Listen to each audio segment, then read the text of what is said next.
안녕하세요. 말씀 한 줌. 오늘은 여호수아 19장 24절에서 51절 말씀을 함께 보도록 하겠습니다. 제가 먼저 본문을 읽을게요. 다섯째로 아셀 자손의 지파를 위하여 그 가족대로 제비를 뽑았으니 그들의 지역은 헬각과 할리와 베댕과 악삽과 알람멜렉과 아막과 미살이며 그 경계의 서쪽은 갈멜을 만나 시홀 림낫에 이르고 해 뜨는 쪽으로 돌아 벳 다곤에 이르며 스불론을 만나고 북쪽으로 입다엘 골짜기를 만나 베데멕과 느이엘에 이르고 가불 왼쪽으로 나아가서 에브론과 르홉과 함몬과 가나를 지나 큰 시돈까지 이르고 돌아서 라마와 견고한 성읍 두로에 이르고 돌아서 호사에 이르고 악십 지방 곁 바다가 끝이 되며 또 움마와 아벡과 르홉이니 모두 22성읍과 그 마을들이라.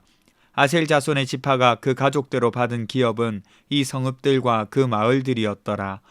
여섯째로 납달리 자손을 위하여 납달리 자손의 가족대로 제비를 뽑았으니 그들의 지역은 헬렙과 사하나님의 상수리 나무에서부터 아담이 네겝과 얌느에를 지나 랍군까지요. 그 끝은 요단이며 서쪽으로 돌아 아스노 다볼에 이르고 그곳에서부터 훅곡으로 나아가 남쪽은 스불론에 이르고 서쪽은 아셀에 이르며 해 뜨는 쪽은 요단에서 유다에 이르고 그 견고한 성읍들은 시딤과 세르와 함막과 락각과 긴네렉과 아다마와 라마와 하솔과 게데스와 에드레이와 엔 하솔과 이론과 믹다렐과 호렘과 벳 아낙과 벳 세메스니 모두 19성읍과 그 마을들이라. 납달리 자손의 지파가 그 가족대로 받은 기업은 이 성읍들과 그 마을들이었더라. 일곱째로 단 자손의 지파를 위하여 그들의 가족대로 제비를 뽑았으니 그들의 기업의 지역은 소라와 에스다올과 이르세메스와 사알라빈과 아얄론과 이들라와 엘론과 딥나와 에그론과 엘드게와 기쁘돈과 바알락과 여훅과 브네브락과 가드림몬과 메얄곤과 락곤과 요빠 맞은편 경계까지라. 그런데 단 자손의 경계는 더욱 확장되었으니 이는 단 자손이 올라가서 레셈과 싸워 그것을 점령하여 칼날로 치고 그것을 차지하여 거기 거주하였음이라. 그들의 조상 단의 이름을 따라서 레셈을 단이라 하였더라. 단 자손의 지파가 그에 딸린 가족대로 받은 기업은 이 성읍들과 그들의 마을들이었더라. 이스라엘 자손이 그들의 경계를 따라서 기업의 땅 나누기를 마치고 자기들 중에서 눈의 아들 여호수아에게 기업을 주었으니 곧 여호와의 명령대로 여호수아가 요구한 성읍 에브라임 산지 딥나세라를 주매 여호수아가 그 성읍을 건설하고 거기 거주하였더라. 제사장 엘르아살과 눈의 아들 여호수아와 이스라엘 자손의 지파의 족장들이 실로에 있는 회막문 여호와 앞에서 제비 뽑아 나눈 기업이 이러하니라. 이에 땅 나누는 일을 마쳤더라. 아멘. 본문은 아셀 지파, 납달리 지파, 단 지파가 땅을 분배받는 내용이 기록되고 있어요. 그리고 모든 지파가 땅을 분배받는 일이 마무리된 뒤 여호수아 자신이 기업을 받는 장면으로 이스라엘의 땅 분배는 모두 마무리됩니다. 차근차근 살펴볼게요. 먼저 아셀 지파입니다. 아셀 지파는 해안 주변의 비옥한 땅에 분배를 받습니다. 그림을 보시면 아시겠지만 북쪽 지역이고 두로와 시돈이 포함된 지역인데요. 스불론과 붙어 있기도 해요. 이스라엘의 거의 모든 지파에 해당하지만 풍요롭고 기름진 땅이었으나 가나안 족속을 완전히 몰아내지 못해서 결국에는 그 풍요로움을 누리지 못하게 됩니다. 납달리 지파는 아셀의 동쪽 경계와 맞닿은 지역인데요. 갈릴리 호수 북쪽 지역입니다. 서쪽으로는 아셀과 맞닿아 있고 동쪽으로는 요단을 경계로 하고 있어요. 예수님께서 나사렛을 떠나 공생애의 첫 장소로 등장하는 곳이 스불론과 납달리 지경 해변에 있는 가버나움이었는데 이곳이 바로 납달리 지파의 땅이었던 것으로 추측이 됩니다. 마지막으로 단 지파는 에브라임과 접경지대를 둔 자리였습니다. 서쪽 지중해의 해안가를 분배받았죠. 그런데 문제가 있습니다. 47절을 한번 보세요. 그런데 단 자손의 경계는 더욱 확장되었으니 이는 단 자손이 올라가서 레셈과 싸워 그것을 점령하여 칼날로 치고 그것을 차지하여 거기 거주하였습니다. 그들의 조상 단의 이름을 따라서 레셈을 단이라 하였더라. 이렇게 기록합니다. 겉으로 보기에는 경계를 확장시켜 나가서 긍정적으로 보일 수 있습니다만 사실 내막은 그렇지 않습니다. 오늘 본문에는 등장하지 않지만 단 지파는 블레셋 사람들의 침략의 골머리를 알았어요. 그래서 단 지파는 분배받은 땅을 포기하고 블레셋 사람들을 피해서 평화로운 곳으로 이주가기로 결정합니다. 그렇게 정착한 곳이 레셈이에요. 이 내용이 어디에 등장할까요? 바로 사사기 18장의 사건으로 등장합니다. 사사기에는 라이스라고 등장하거든요.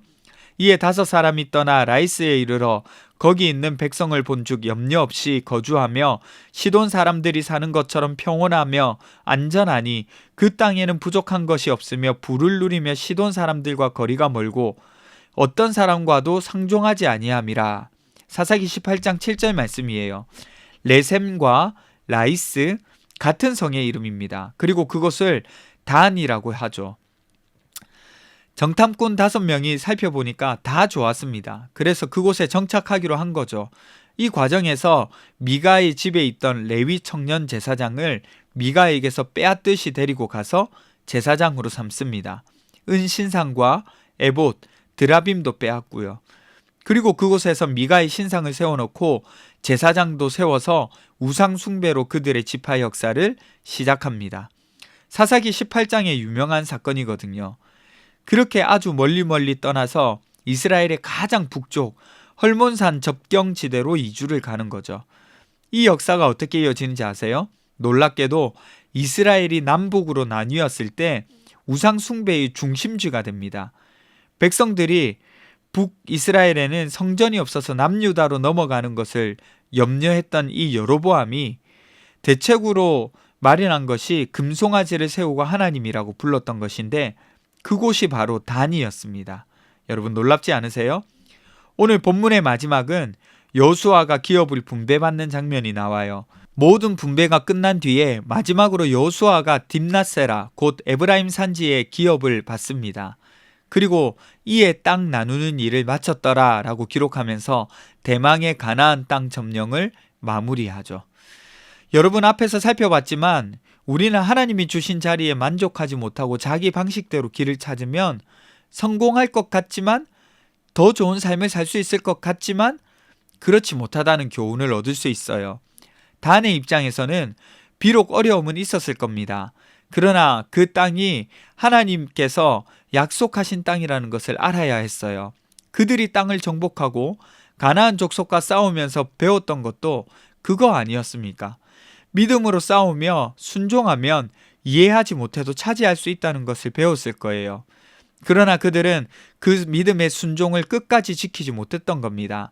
하나님은 기업을 주실 때 싸우지 않아도 되는 안락한 자리가 아니라 믿음으로 싸워서 차지해야 하는 땅을 주신 거예요. 하지만 그들은 자기 방식대로 보기에 쉽고 편한 길을 택했죠. 그리고 우상 숭배의 중심지가 돼버립니다. 여러분, 우리도 하나님께 받은 자리와 영역이 있다는 것 아세요? 내 삶의 형편일 수도 있고요. 직업이나 어떤 내 삶의 범위일 수도 있습니다. 문제는 우리가 그것을 가지고 다른 사람과 비교하거나 왜 내 인생은 이거밖에 안 되냐고 불평하면서 우리 보기에 좋은 것으로 계속 찾아간다는 거죠.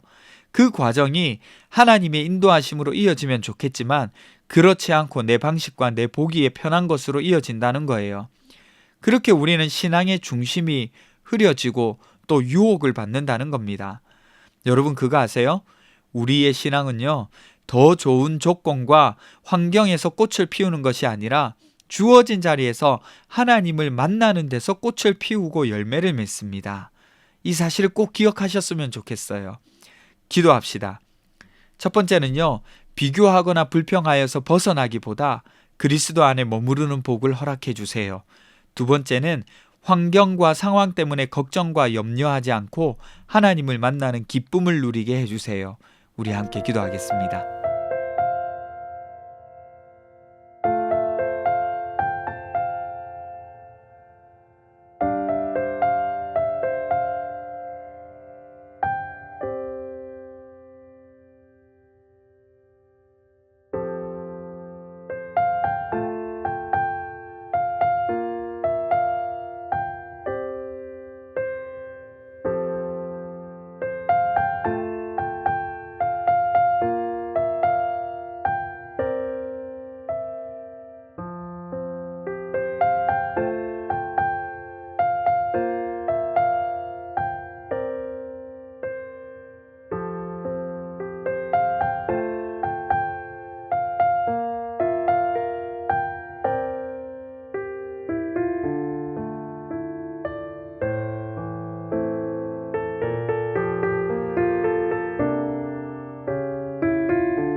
하나님, 우리가 있는 곳에서 하나님을 만나서 하나님으로 만족하며 기뻐하는 삶을 살 수 있도록 도와주세요.